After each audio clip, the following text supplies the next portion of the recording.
So I wanted to say welcome. My name is Brian Hamadani. I'm the Associate Director of CCSRE. I want to thank everybody for coming out today for the talk and also during this busy time in the quarter. I know this week is crazy for everyone.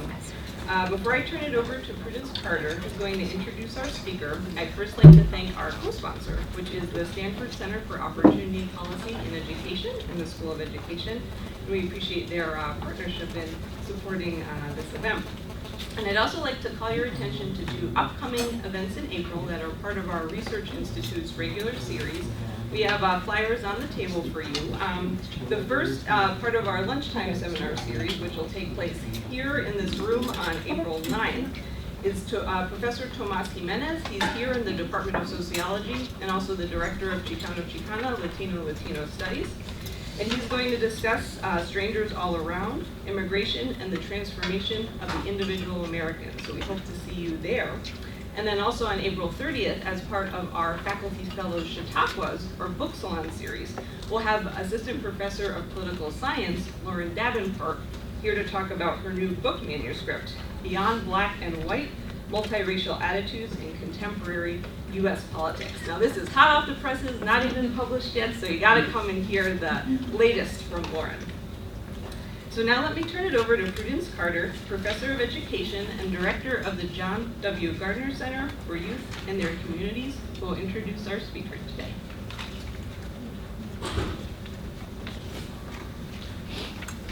Thank you, Mariam. Good afternoon, everyone. Good afternoon.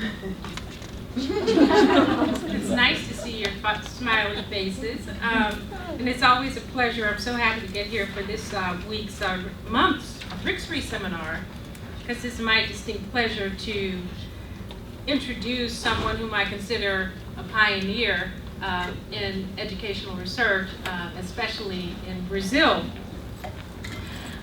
Professor Petronilia Beatriz, and I'm so sorry, Petronilia, with my Portuguese, Gonçalves e Silva, is a full professor and the now Professor Emerita in Education and Racial Ethnic Relations at the Center of Education and Human Sciences at the University Federal of São Carlos, Brazil.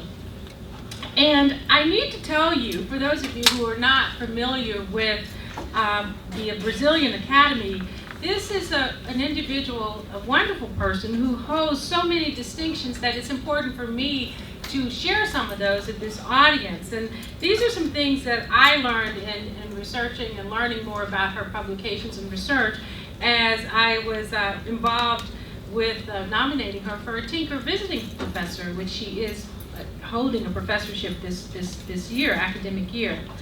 She holds the distinction of breaking a number of barriers, particularly becoming the first Black woman to move into exclusive academic and policy domains. In 1987, she authored the first Brazilian doctoral dissertation on issues concerning the Black population of Brazil. And I'll let her tell you what the name of how to say it, since my Portuguese is so very not existent. But this dissertation was the first doctoral dissertation presented in Brazil by a Black doctoral student as well. And 18 years after this research was completed, the study was used as evidence for the community of, how do you say, Limoeiro, to obtain recognition as a Maruna community by the Federal Institute of Agrarian Reform. Since then, her vita has grown, it's burgeoned, it has lengthened with numerous influential publications and reports. In 2002, she became the first Black woman to become a council member of the National Council of Education in Brazil. And in that position, she was the designated reporter and draftsperson of the 2004 National Council of Education report, which established the national curriculum guidelines for the education of ethnic racial relations and the teaching of African and Afro-Brazilian history and culture. She's done such dynamic things in the country, in Brazil, that on March 21st in 2011, Professor Gonçalves e Silva was awarded the National Order of Merit in the grade of Dame by the President of the Republic of Brazil, President Dilma Rousseff, in recognition of her contributions to education.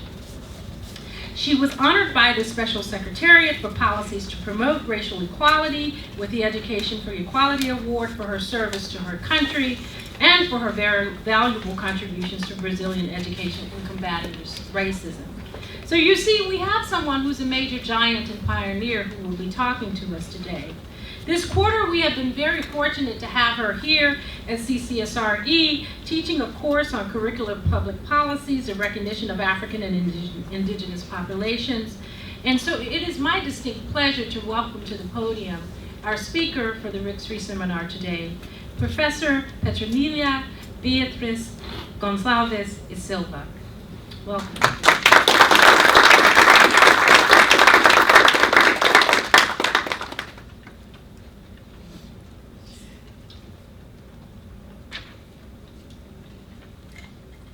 Good afternoon. Thank you, Prudence, for your words.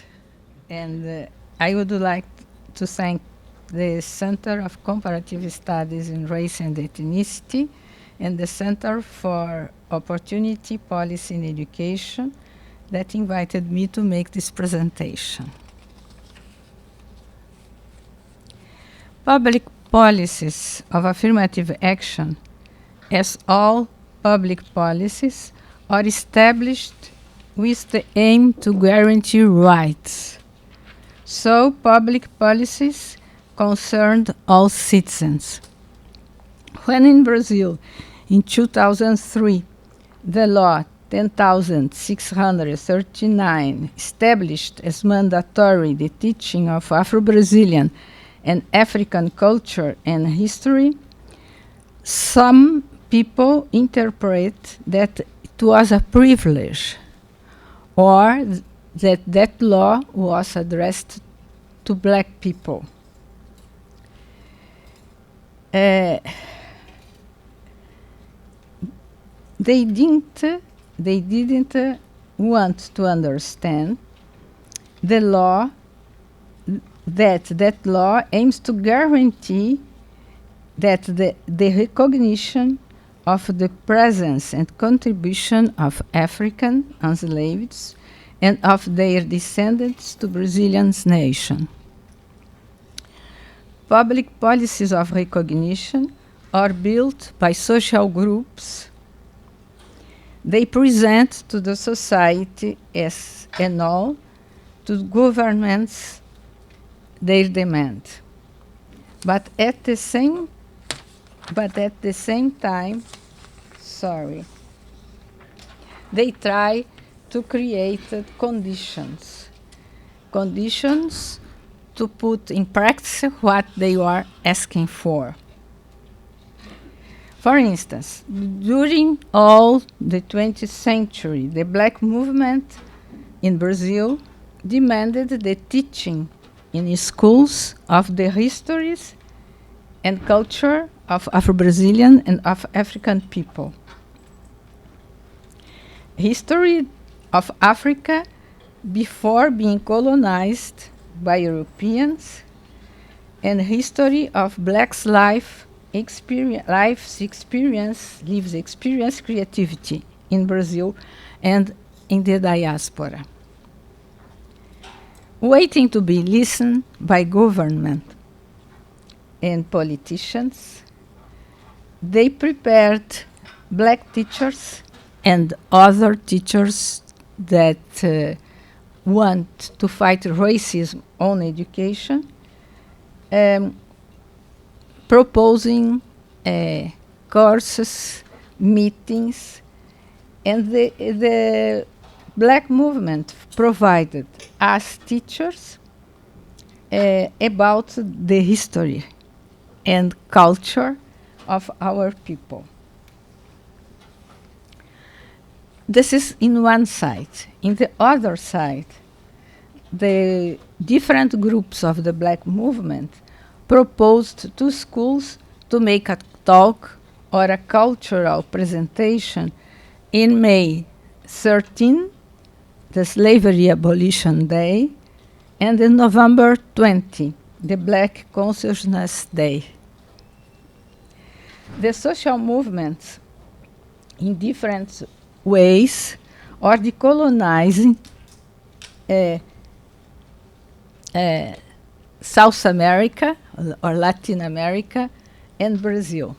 Decolonized in the sense, in the meaning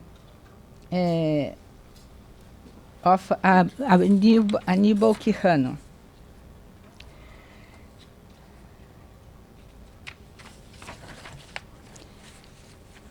So the public policies, they begin in the streets, they begin among the people.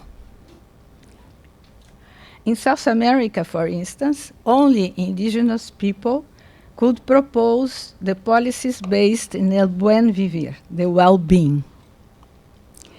In France, only a black French citizen from the Caraïbes could present the law 2001-43-4 that recognized, for the first time in the world, recognized officially the trade and slavery as crimes against the humanity. As she did that as a deputy. Now she is the Minister of Justice in France, Christiane Taubira from Guyana. As Walter Silvério, Antônio Sérgio Guimarães, and other researchers on ethnic racial relationships state, Brazilian society is built by racist relationships. Racism begins when a group derives the cultural characteristics of a group from its biological characteristics. Racism is the reduction of the cultural to the biological.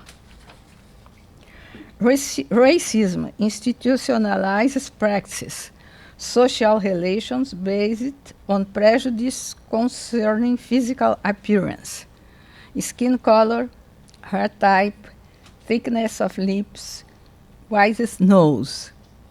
As Guimarães states, a person can only have a color and be classified in a color group if an ideology exists in which the color of the person has a meaning. You are understanding my English is enough clear? Okay.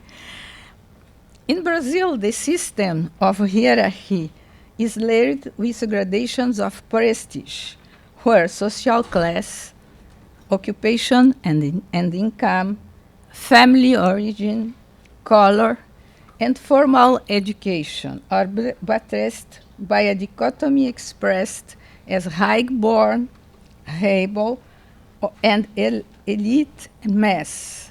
But the hierarchy and dichotomies are founded on the racial dichotomy of white-black, which has sustained the slavocratic order for 3 centuries. Whitening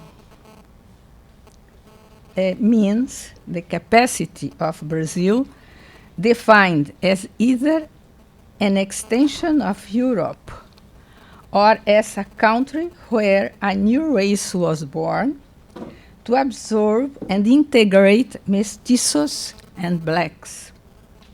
This capacity implicitly requires a willingness of people of color to repudiate their African or indigenous ancestry. Thus, whitening and racial democracy are in fact concepts of a new racialist discourse. During slavery systems, to the enslaved Africans, it was not allowed in Brazil to learn how to read and write. Some of them found strategies in order to learn. For instance, when the children of the owner were receiving lessons, they found a reason to be around. A research done by Ione Giovino found that in some cases it was the slave woman who take care of the children of the owner who teaches them the first letters. After the abolition of slavery in the beginning of 20th century, black children very often were not admitted in schools.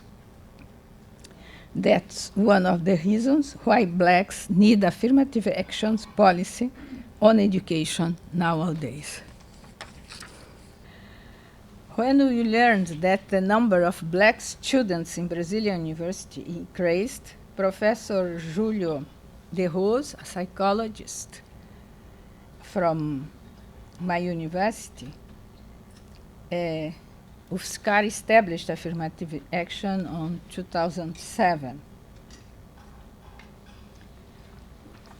You can read what he said. Persons who don't agree with affirmative actions on policies very often consider that the presence of blacks and indigenous people could affect the quality of education in universities. In my opinion, this position doesn't disconsider the capacity of the students, but the capacity of their teachers to teach them. It suggests that teachers only know how to teach white persons and rich persons. But Brazil is plural. If we are not able to teach different social, ethnic, racial groups, it means that our education as teachers must change. Brazil is a very diverse society. As you can see, there are about 320 different societies, cultures, indigenous societies and cultures. And you have about 2020 different indigenous languages. And you see you have Afro-descendants, Euro-descendants, Gypsies, Middle Easterns, Asian descendants, Latin Americans, and refugees in the country. You have different cultures and different languages, very diverse. But WISAT, that is an institute that teaches foreign language, especially English, just after the World Cup made an advertisement.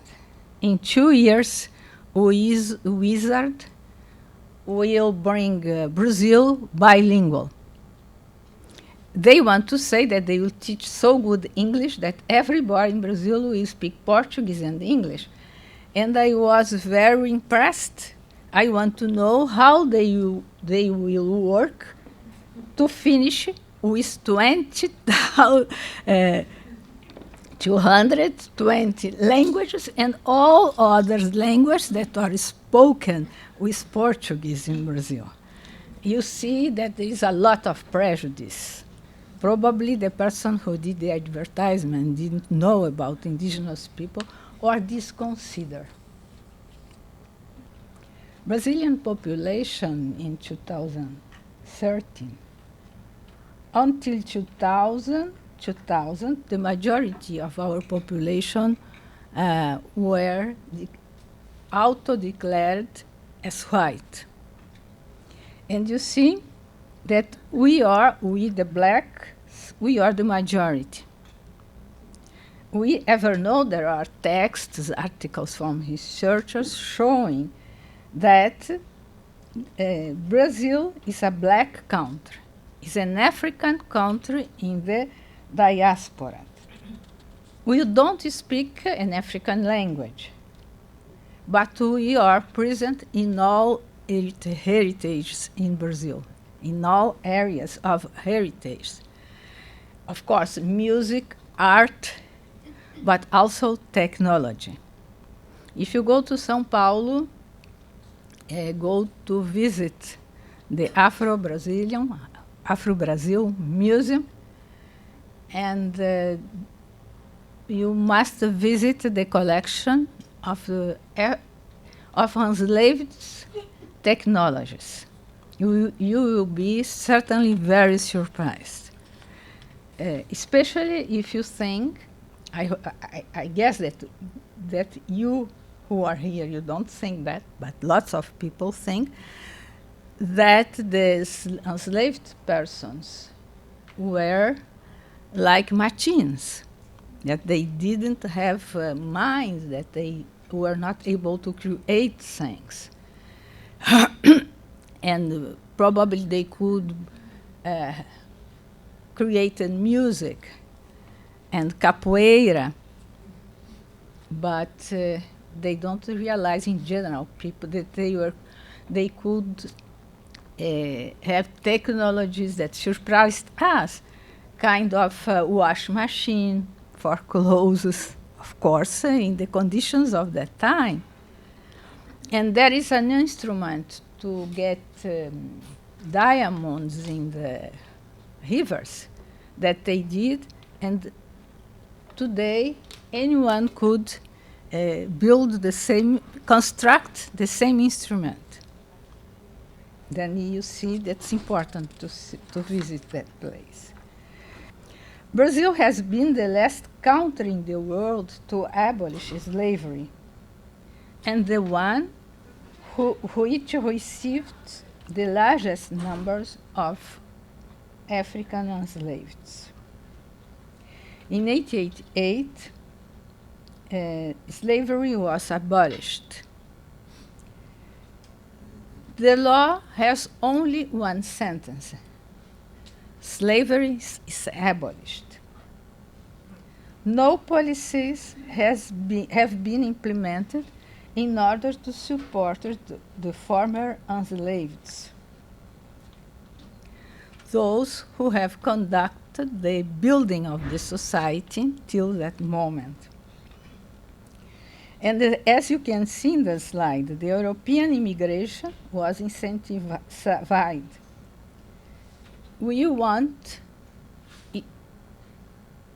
There was not a written policy, but you can see in books of sociology, literature, authors, the aim of whitening the population and transforming Brazil in a European society.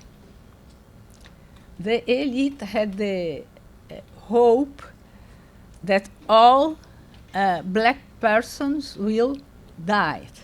That's why there were not policies to support them. The men who worked in the countryside, when they come to the cities, they didn't find work. And the women that are used to the domestic work, they supported the black families.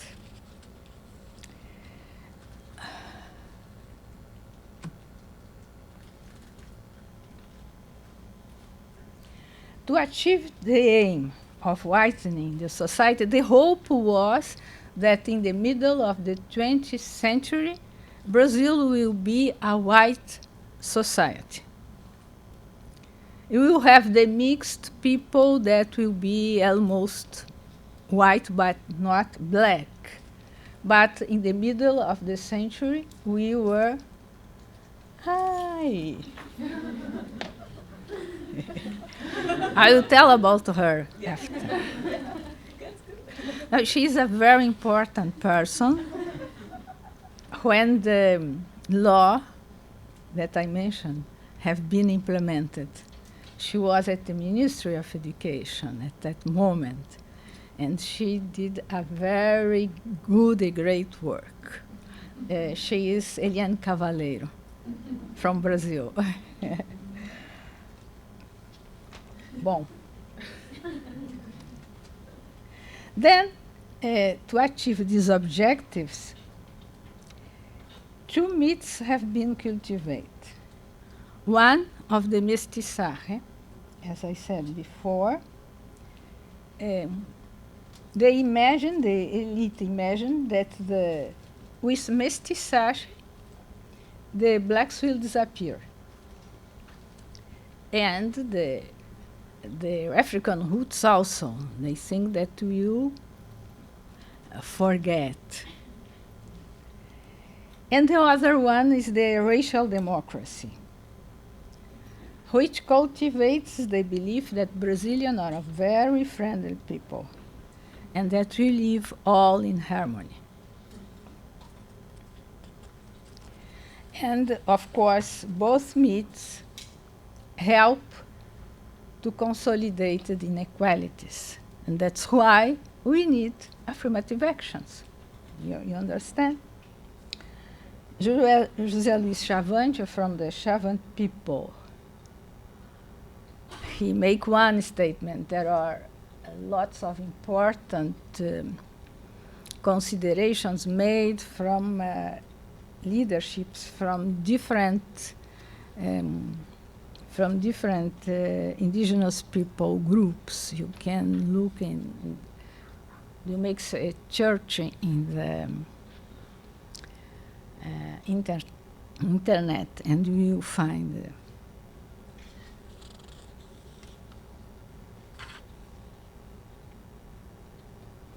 you see that this consideration, she is in the same stream of the buen vivir that is proposed, especially by Indian people from Ecuador and from Bolivia. As I said before, there are a central question that must be observed by the universities that implement affirmative actions. In the universities, we are used to teach a social class, an ethnic racial group. But now we have in federal universities in Brazil since 2030, ever federal or public universities, they must have places for the students, from public schools that did the secondary in public schools, and for blacks. They must offer the half of the places they have, 50%. And this is, in my point of view, one of the most important challenges. How I can work with indigenous peoples. In my university, we receive students, indigenous students from different parts of the country. Not only from the south, because in the south, all universities, since middle 2000, they received indigenous peoples, but you received from all parts. Sometimes you have students of groups that are not very friends, you know. And you need to learn how they are, how they think, how they write. And sometimes our teachers, they are very, they don't accept what the students do. In the other case, they think that everything is okay. You know, I had one indigenous student, and he, when we finished, we have a student can finish the semester, and if he doesn't get enough points, he can stay in what we say recuperação. I don't know how to say it in English. But he can make studies, and he will not lose that time if he work well. And I have an indigenous student, and he had problems to write. And when he was in recuperação, I told you, I want that each week you write 1 page, 2 page, 3 page, and come to see me. I want to know where was the problem, and then I found it. One day I asked him, when you write in Portuguese, you are thinking in your language? And he told me, how you know that? Because you are writing the words, the letters are in Portuguese, but the manner of constructing the sentence are not Portuguese. Then I told him, I can only write small messages in English, for instance, in English or in French. Or I always, when I write in a foreign language, I always ask for someone that is native for that language to correct. I learned that with my friend Liris Widman, that's a teacher of Portuguese here, that is there. And then you see, you must be very patient and to see where is the difficulty. And when you find, you can help the student. But you must be patient. You cannot judge. He's not capable to write. Of course he was. He was not a very young person. He was a leadership among their people. Then I was not talking to someone very young that was not interested in studies. It was not the case. You see? Then this is the central question for affirmative actions. How I perceive my students, how I perceive my black students, how I perceive my gay student, how I perceive my nordestino student, this is another thing in Brazil, how I perceive, and so on. How math professors perceive the human students. I had a student that did her master on education, and she's from math, and she told me that since she was not pregnant, she was considered a genius in mathematics. The day where he was pregnant, the teachers told her, oh, for you it is better to go to teach in secondary school. You know, a woman with children cannot work, cannot be not be researchers on mathematics, will not have time to do that. She insisted. But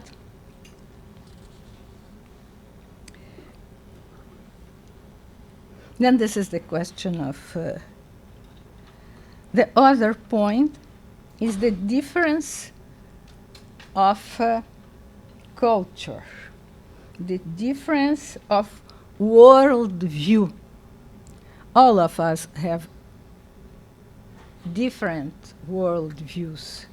But if you have been trained in the same school, in urban schools, for instance, you know how to negotiate.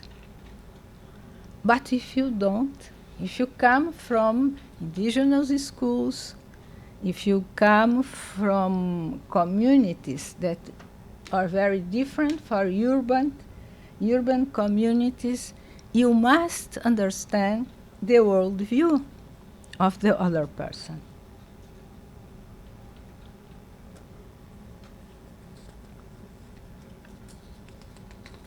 And the big challenge, in my point of view, is how can you put on the dialogue different worldviews. Sometimes we'll have, I don't know, a semester. Here you have a quarter of classes. How you put on dialogue different worldviews in 3 months. This table in 2001 surprised a lot. You can't imagine. You see the blue line are white people, and the red line is black people. Here is the beginning of the 20th century. At the beginning of 20th century, the black people, black children, the young, they stayed at school for 2 years, and the white for 4 years. And you see about the 1918, all of them have stayed more time at school, but the difference of 2 years maintained. It was the same. And I didn't bring other tables, but you have studies showing that in the beginning of that century, the same tendency. That's why you need affirmative actions. You know, 1 century is too much. The public policies of affirmative action, the one I mentioned before, which alters the law, the principal law on education in Brazil, introducing a new article. It's not only one new, but I will just show you this one. That law established as mandatory the teaching of African and Afro-Brazilian history. And the second law that is quoted alters the 26A article, introducing African and indigenous peoples' history and culture. Why? People asked, but why only you? It's not only us. The white people history you always learned. You have always learned. And that's why it is a policy of education. The National Council on Education, it must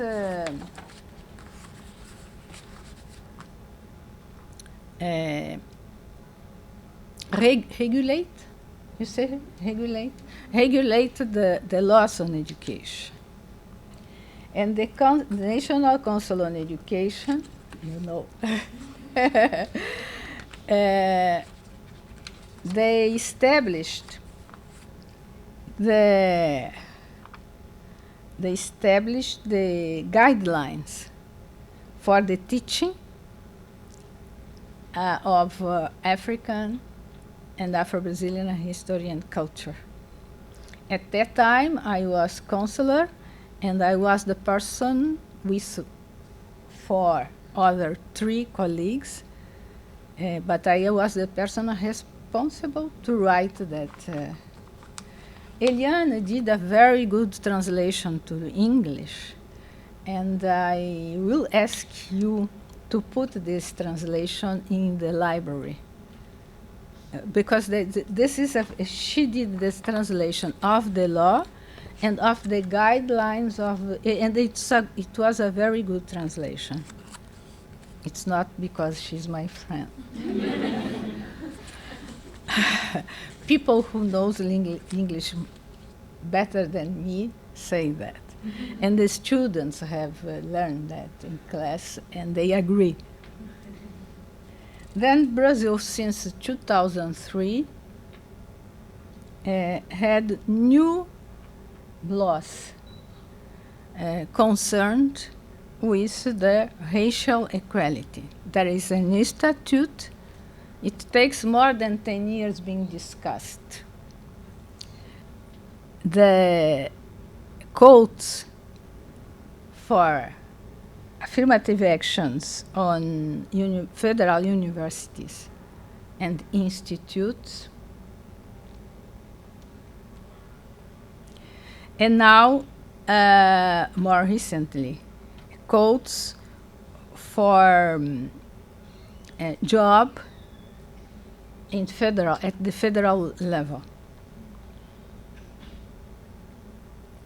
And to apply this job, you must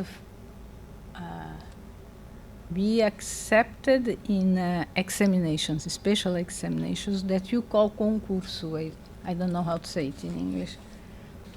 Maria Amélia Palacios is a professor and a researcher from Chile. And in the year, I think that it was, here is 2005, she wrote that affirmative action policies are not part of the tradition of public policy in Latin America as societies tolerate inequalities and political power.